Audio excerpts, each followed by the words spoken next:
In the United States, no sport comes close to the popularity of American football. Die-hard fans across the country cannot seem to get enough. Some fans have become so attached to the sport, they've made it their profession. Mike Richman is an NFL historian. The NFL is part of American culture.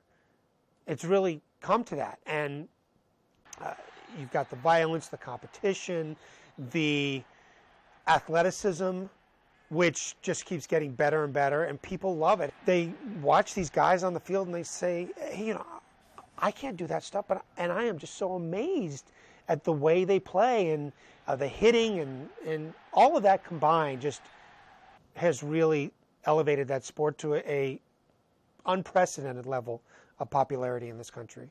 So how did the sport get so big?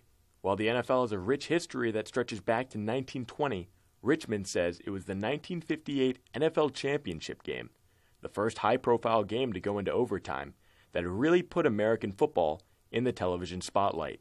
And when the television audience saw that game go into overtime, it created like a fascination about professional football.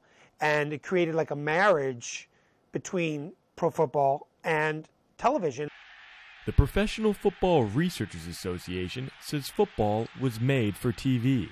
With 4 quarters in a game and just the right amount of breaks for commercials, Association President Mark Ford says it's the ideal combination of sport and entertainment. Let's go Dolphins! Number 1! With annual revenue of about $10 billion, the NFL now generates more revenue than the National Basketball Association and National Hockey League combined.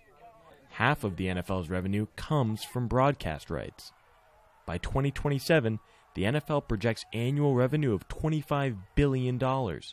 That's the equivalent of the gross domestic product of countries like Paraguay or Cameroon. Former chief financial officer for the NFL's Denver Broncos, Alan Fears, believes there are more growth opportunities. He spoke to VOA via Skype.